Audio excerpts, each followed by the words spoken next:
Parbhani piles clinic में आपका स्वागत है। पहले मुंबई, पुणे और गुजरात में सक्सेसफुली 15,000 से ज़्यादा पेशेंट्स का इलाज करने के बाद हमने परभनी सिविल हॉस्पिटल के सामने हमारे क्लिनिक की ओपनिंग की है। हमारे यहाँ पाइल्स का इलाज किया जाता है। किसी भी तरह की सर्जरी या कोई भी किस्म का कट नहीं लगाया जाता। यहाँ सिर्फ और सिर्फ आयुर्वेदिक इंजेक्शन से आपका इलाज किया जाएगा। ये इलाज के बाद आप अगले ही दिन से अपने काम पर जा सकते हो। आपको हॉस्पिटल में एडमिट होने की ज़रूरत नहीं है। आप दिए गए नंबर पर कॉन्टैक्ट करके अपॉइंटमेंट ले सकते हो। अस्सलाम वालेकुम, मैं हूं सैयद अकील। आप देख रहे हैं मेरे साथ परभनी आज तक। परभनी आज तक के स्टूडियो में आज हमारे साथ बुखारी साहब, परभनी शहर महानगर पालिका के परभनी शहर नगर पालिका के माजी नगर सेवक सैयद तैयब बुखारी साहब है। जो सैयद तैयब बुखारी साहब ये जब नगर सेवक थे, इनके वक्त में, इनके जमाने में, इनके पीरियड में, तब इन्होंने अपने एरिया के वार्ड के लोगों की जो खिदमत की थी वो तारीफ के काबिल खिदमत थी। जहां पर बारिश हुई थी, अतिवृष्टि हुई थी, अतिवृष्टि का जो मुआवजा था वो जिस तरह से यहाँ पर तैयब बुखारी साहब इन्होंने इनके एरिया के लोगों को दिलाया था, और इंसाफ ऐसा कि नगर सेवक अगर कोई हो तो वो सैयद तैयब बुखारी साहब जैसा हो, ऐसा यहाँ के लोग मानते थे। अब आने वाले परभनी शहर महानगर पालिका के इलेक्शन में प्रभाग नंबर 8 से सैयद तैयब बुखारी साहब ये अपनी किस्मत आजमाने वाले हैं। और किस्मत जिस तरह से ये आजमाने वाले हैं, हकीकत में ये किसी भी पॉलिटिकल पार्टी से अपना नामांकन फॉर्म नहीं भरने वाले हैं। अपक्ष अपना उम्मीदवारी सिर्फ एक ही उम्मीदवारी अर्ज भरने वाले और खुद के लिए ही सिर्फ एक वोट मांगने वाले हैं। तैयब भाई, परभनी आज तक के स्टोरी में आपका स्वागत है। आप किस तरह से देखते हैं इस बात को कि आपने ये कहा है कि किसी भी पॉलिटिकल पार्टी से कोई लेना देना नहीं, मैं सिर्फ अपना एक अकेला उम्मीदवारी अर्ज दाखिल करूंगा और अपक्ष रहकर जनता की सेवा करूंगा। आप परभनी शहर महानगर पालिका के प्रभाग नंबर 8 से ही क्यों अपनी किस्मत आजमाना चाहते हैं? परभनी शहर महानगर पालिका के प्रभाग नंबर 8 में ही ऐसी क्या खास बात है जहां पर आप अपनी किस्मत दूसरी बार आजमाना चाह रहे हैं, दूसरी बार यहाँ के लोगों की सेवा करना चाह रहे हैं? क्या चाहते हैं आप, क्या सोच है आपकी, क्या आपने अपने दिमाग में प्लान बनाकर रखा है? जैसे वांगी रोड के लोग आज भी आपको याद करते हैं जब आप उस एरिया के नगर सेवक थे। क्या कहना चाहेंगे आप? नहमदुहु व नुसल्ली अला रसूलिल करीम, अम्मा बाद। अस्सलामु अलैकुम अज़ीज़ान गिरामी और मेरे साथ मोहतरम यूट्यूब के मालिक सैयद अकील साहब। जैसा कि अभी इन्होंने सवाल किया कि किसी पार्टी के साथ आप क्यों नहीं लड़ना चाहते, तो अकील साहब आप तो सहाफ़ी है, आप पत्रकार हैं। मैं आपसे पूछता हूं कि कोई एक ऐसी पार्टी बताओ जो मुसलमानों के साथ मुखलिस हो। किसी ने तो खुल्लम खुल्ला दुश्मनी में लूटा, किसी ने सेकुलरिज्म के नाम पे हमको घाव दिए, तो किसी ने मुस्लिम जमात बनकर मीर जाफर और मीर सादिक का किरदार अदा किया और बीजेपी की बी टीम बन के उभरी। ऐसे हालात में पार्टियों पे एतबार ना करते हुए ये वार्ड का इलेक्शन है, ये शख्सियतों का इलेक्शन होता, ये किरदार का इलेक्शन होता, ये आपके जो है ताल्लुकात का इलेक्शन होता। तो अल्हम्दुलिल्लाह यहाँ पे लोग अकीदत भी रखते हैं, एहतराम भी करते हैं। और मुझे इतना मालूम है कि अगर मैंने ज़िंदगी में किसी का अच्छा नहीं किया तो मैंने बुरा भी नहीं किया। दूसरी बात यह है कि जब मैं नगर सेवक था, मुमताज़ नगर, अमीन कॉलोनी, वांगी रोड और अमीन नगर से, तो 2-3 काम अल्लाह ताला ने लिए, मैंने नहीं किया, मेरी कोई हैसियत नहीं। पहला काम तो ये कि मुमताज़ नगर की मस्जिद का जो ओपन स्पेस था, जो करोड़ों की कीमत का उस वक्त था, वो मैंने अपने पैसे से जनरल बॉडी के मीटिंग के मेंबरों को जो भी करना था वो करके मस्जिद के नाम पे कराया। माशाअल्लाह। दूसरा, अमीन कॉलोनी में एक ओपन स्पेस था जिसको पे 2 नर्सें और एक देशमुख साहब है, वो बेचना चाह रहे थे, प्लाट निकाल दिए थे। मैंने जो है अपने सारे ज़राए को इस्तेमाल करके वहाँ पे ईद की नमाज शुरू की, वो आज तक वो ईदगाह कायम है अमीन नगर में। माशाअल्लाह। तीसरा ये कि कब्रिस्तान था हमारे पास 5 एकड़ 20 गुंठे का, जो आबासा पल्ली के करके ज़माने में ये हुआ था, मंजूर हुआ था। लेकिन हमारे ही कुछ भाइयों ने ये लिख के दिए कि भाई ये कड़क ज़मीन है, नरम ज़मीन चाहिए। जैसे रेडीमेड कपड़े की दुकान पे हम जाते, लाल रंग का शर्ट नहीं चाहिए, सफ़ेद रंग का दो, तो वो उन्होंने सियासी खेल खेल के इसको दफना दिया था। मैंने अपने पीरियड में उसको निकाला, लीगलाइज करा, उसका फंड मंजूर कराया। कब्रिस्तान जो है आज वहाँ पे मौजूद है बाउंड्री के साथ में। माशाअल्लाह। और इसके अलावा अब मैं इलेक्शन क्यों लड़ना चाहता हूँ, एक सवाल आपका ये है। तो मुझे अल्हम्दुलिल्लाह पैसे की, दौलत की कोई ज़रूरत नहीं, मुझे शोहरत की कोई ज़रूरत नहीं, सब चीज़ों से मैं जो है अल्हम्दुलिल्लाह मुस्तफ़िज़ हो चुका। और न कोई कॉन्ट्रैक्टरशिप और गुत्तेदारी की मुझे ज़रूरत है। मैं लड़ इसलिए रहा हूं कि आज के वक्त में मैं ये देख रहा हूं कि इलेक्शन लड़ना और नुमाइंदगी करना मेरा फर्ज है। अपने फर्ज की अदायगी के लिए मैं तन मन धन से इसको लड़ूंगा और अल्लाह तबारक व तआला की ज़ात मुझे इस कामयाब करेगी इसमें। और 4 वोट देने का हक है तो अजीज़ा ने गिरामी, मैं ये इल्तिमास करूंगा 3 वोट आप किसी को भी दे, 1 वोट मुझे दे, ये मान के चले कि जितने उम्मीदवार आएंगे जिनके नाम अभी वाजे नहीं, वो सब मुझसे बेहतर है, सब मुझसे अच्छे, मैं सबसे निकम्मा, मैं सबसे खराब हूं। लेकिन एक बात का यकीन दिलाता हूं पूरी तरीके से कि मुझे वोट देख के आपको अफसोस नहीं होगा, पछताना नहीं पड़ेगा। अब मसला इलेक्शन का है तो ये तो ऐसा है कि एक आग का दरिया है और डूब के जाना है और उसकी तैयारी है। लोग दिया जलाकर बामो दर में रखते हैं, लोग दिया जलाकर बामो दर में रखते हैं और हम उसी दिए को रह गुजर में रखते हैं। समंदरों को भी मालूम है हमारा मिजाज, हम पहला कदम ही भंवर में रखते हैं। या यूं समझ ले कि तूफान कर रहा था मेरे आज़म का तवाफ और दुनिया समझ रही थी कि कश्ती नजर में है। अल्लाह रब्बुल इज़्ज़त से यकीन कामिल है और पुख्ता यकीन है कि इंशाअल्लाह अगर मेरी नीयत खालिस होगी, मेरा जज्बा सही होगा तो कामयाबी मेरे कदम चूमेगी, सिवाय खुदा के कोई ताकत मुझे हरा नहीं सकती। परभणी शहर महानगर पालिका के प्रभाग नंबर 8 को ही आपने क्यों चुना है, जबकि परभणी शहर में ऐसे कई प्रभाग है जहां से आप अपनी किस्मत आजमा सकते हैं, जहां पर आप अपनी खिदमत अंजाम दे सकते हैं अल्लाह और अल्लाह के रसूल के लिए, जो आपने खालिस नियत की है कि सिर्फ और सिर्फ लोगों की खिदमत, आवाम की खिदमत। तो आवाम की खिदमत के लिए आप किसी और वार्ड से भी आप इलेक्शन लड़ सकते हैं और चुनकर आ सकते हैं। बासलाहियत इंसान है, आपको लोगों ने देखा है और आपकी बातों पर लोग एतमाद भी करते हैं। आप सिर्फ प्रभाग नंबर 8 ही क्यों अपनाना चाहते हैं, और दूसरे अगर वार्ड से आपको मौका मिला तो वहां पर आप जाने की कोशिश करेंगे क्या? अच्छा सवाल है आपका। उसका जवाब ये है कि बुनियादी तौर पे कोई कहीं जाए तो पहले ये पूछा जाता आप कहाँ के हैं। इसका तजुर्बा मुझे है, मैंने मुमताज नगर से लड़ा, अमीन कॉलोनी, वांगी रोड वगैरह से, तो ये सवालात आता था। प्रभाग नंबर 8 से इस बात से लड़ना कि मेरा घर है, मेरा कबीला आबाद है, मेरे वालिद की वहाँ रियाज थी, तो ऐसी मुकद्दस मेरे लिए वो मकान है मेरे वालिद के हवाले से, तो मैं इस वार्ड को तरजीह देता हूँ। जब मुझे काम ही करना, मैं तो पूरे शहर के लिए करूँगा, लेकिन खुसूसन ये जो मेरा वार्ड है यहाँ से मैं इसलिए लड़ना चाहता हूँ। जब आप नगर सेवक थे तब आपने अभी एक बात ये कही है कि पूरा शहर ही मेरा है और पूरे शहर के लिए मैं काम करता हूं, तो आपको मैं आपकी एक बात याद दिला दूं। आप जिस वक्त सम्मानीय नगर सेवक थे उस वक्त आपने सिर्फ आपके वार्ड के लिए नहीं बल्कि आपने शहर के हर वार्ड के लिए काम किया है। शायद आपको याद नहीं होगा, हो सकता है जो खादिम लोग होते हैं, जो खिदमत गुजार होते हैं, उन्हें कुछ ऐसी अच्छी बातें याद नहीं रहती हैं, लेकिन हम जैसे जो लोग हैं, जो ऑब्जर्वेशन करते हैं, जो मुशाहिदा करते हैं, इन्हें ये सब बातें याद रहती हैं। आपको ये बात याद दिला दूं कि आपने परभणी शहर के हर एरिया के लिए वहां आवाज उठाई और डेवलपमेंट के लिए आवाज उठाई। क्या कहना चाहेंगे आप? वो तो मेरा फर्ज था, मुझे करना चाहिए था। आदमी महदूद नहीं होता, काम करने वाला है।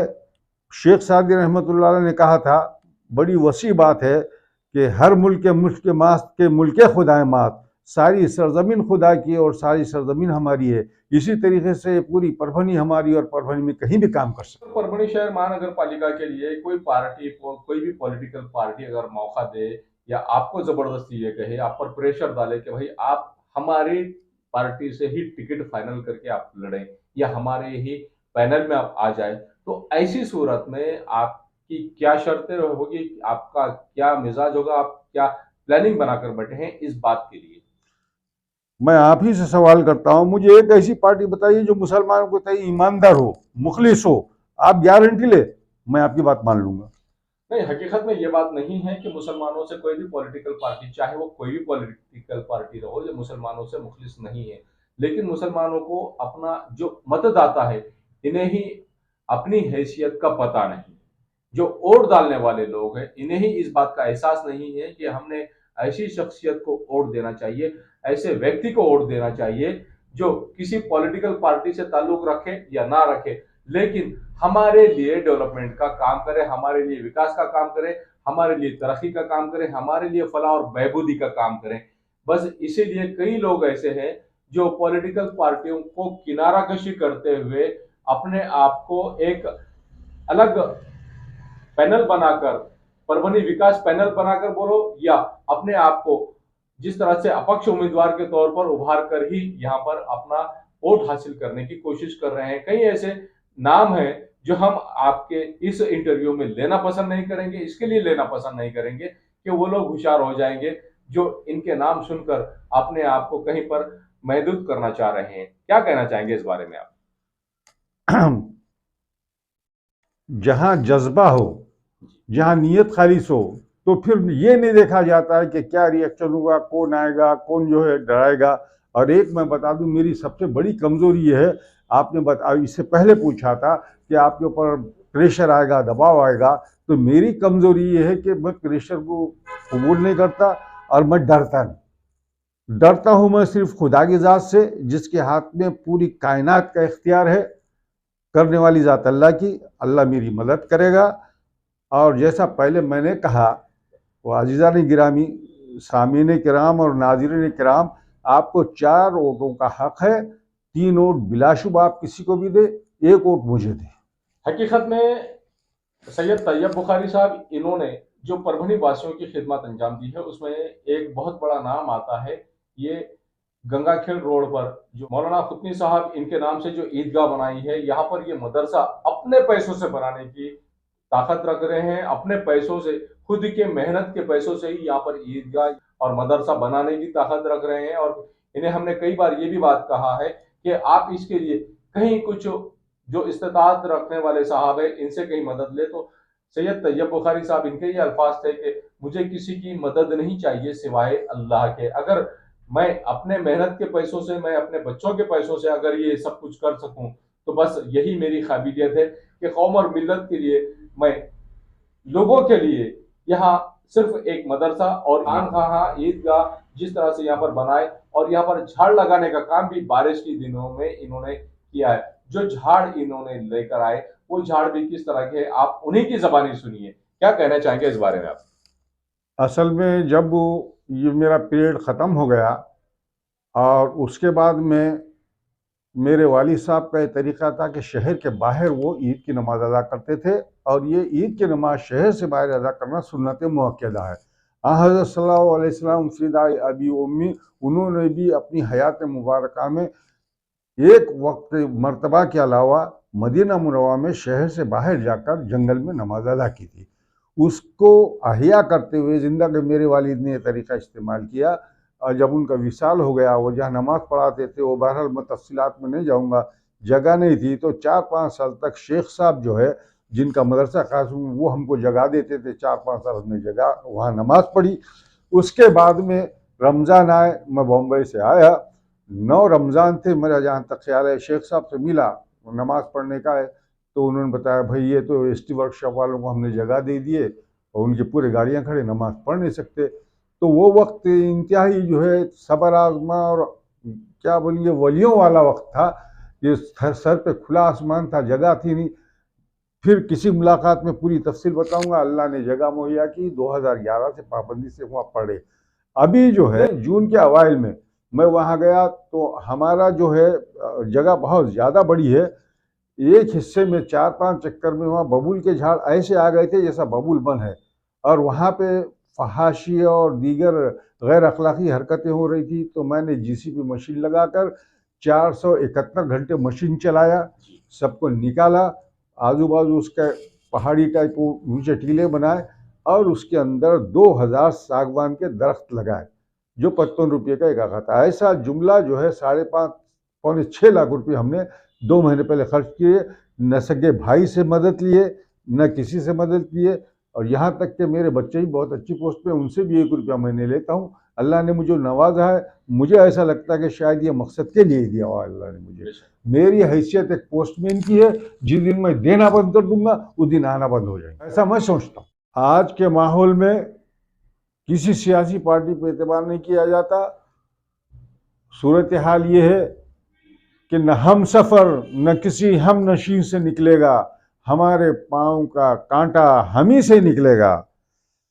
जब हम इस पे अमल करेंगे तो हमारे रास्ते खुद ब खुद जो है तय होते जाएंगे। तो ये थे सैयद तैयब बुखारी साहब, जो माजी नगर सेवक और सभापति भी रह चुके हैं नगर परिषद में, और इस बार आने वाले 2025 परभनी शहर महानगर पालिका में प्रभाग नंबर 8 से, जहां पर इनका आबाई घर मौजूद है, यहां से अपनी किस्मत अपक्ष उम्मीदवार के तौर पर आजमाना चाह रहे हैं। और 3 वोट आप चाहे किसी भी व्यक्ति को दे, उससे हमें कोई लेना देना नहीं, लेकिन एक वोट अगर मैं आपको बेहतर लगता हूं तो आप मुझको वो एक वोट देकर मुझे नवाजें, मुझे खिदमत का मौका दे। यही बात सैयद तैयब बुखारी साहब इन्होंने कही है।